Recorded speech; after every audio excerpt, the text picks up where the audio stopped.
Subscribe कीजिए हमारे educational channel को और बेल आइकन दबाइए सबसे पहले वीडियो पाने के लिए। प्यारे बच्चों, क्लास 9 सब्जेक्ट हिंदी में आज की वर्कशीट नंबर 89 में हम कबीर की साखियाँ पढ़ने और समझने वाले हैं। पूरी वीडियो ध्यान से देखते रहिए और आगे बढ़ने से पहले वीडियो को लाइक करना है, अपने सभी दोस्तों को भी जरूर शेयर कीजिए अपने क्लास ग्रुप में। तो चलिए शुरू करते हैं और थोड़ा सा हम कबीरदास जी के बारे में पढ़ते और समझते हैं। कबीरदास जी के बारे में भी कई बार हमारे पास सवाल आ जाते हैं कई से रिलेटेड। तो कबीरदास जी का जन्म और मृत्यु के बारे में बहुत सारी किंवदंतियाँ यानी कि कहानियाँ। क्यों? क्योंकि इनके बारे में कंफर्म किसी को भी नहीं पता है कि ये कब पैदा हुए और कब इनकी डेथ हुई, इसीलिए इनके बारे में किंवदंतियाँ हैं। कहा जाता है कि सन 1398 में काशी में उनका जन्म हुआ और 1518 के आसपास मगहर में देहांत हुआ इनका। कबीर ने विधिवत यानी कि एक सिस्टमैटिक वे में शिक्षा प्राप्त नहीं कर पाई, उनकी शिक्षा सही से नहीं चल पाई, परंतु सत्संग, पर्यटन और अनुभव, सबसे बड़ा ज्ञान सत्संग से, पर्यटन यानी कि घूमने से एक्सपीरियंस मिलता है और जो अनुभव से हुआ है उन्हीं से उन्हें ज्ञान प्राप्त हुआ। यानी कि कबीरदास जी स्कूल नहीं गए, लेकिन स्कूल न जाने के बावजूद भी वो इतने बड़े कवि बने कि आज हम उनकी जो रचनाएं हैं वो पढ़ते हैं और समझते हैं। कबीर अत्यंत उदार थे, निर्भय यानी कि उन्हें डर नहीं था किसी का, सद्गृहस्थ थे, संत थे। राम और रहीम की एकता में विश्वास रखने वाले कबीर ने ईश्वर के नाम पर चलने वाले हर तरह के पाखंड, भेदभाव, कर्मकांड का इन्होंने खंडन किया है ना।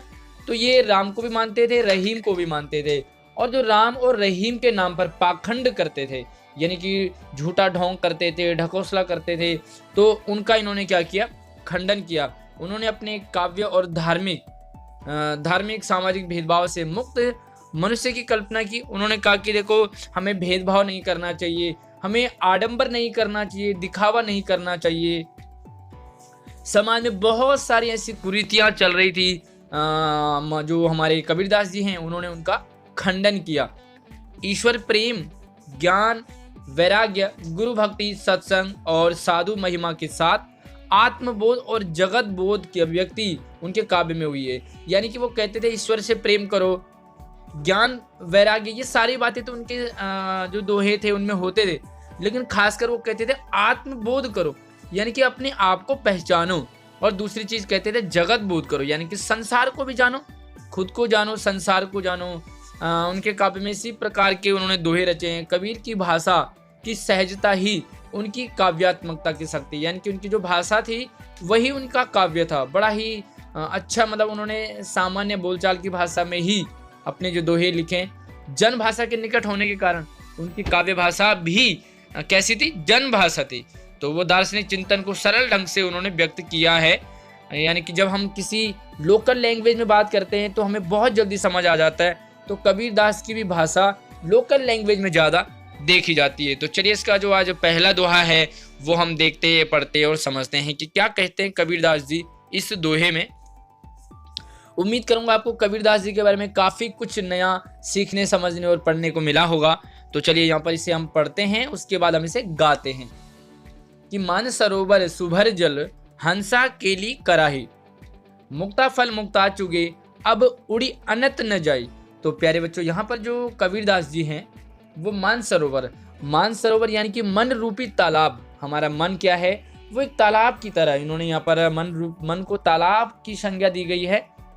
सुभर जल, हमारे मन रूपी तालाब में जल भरा हुआ है यानी कि परिपूर्ण है, लबालब पानी भरा हुआ है, और उसमें हंसा केली कराई।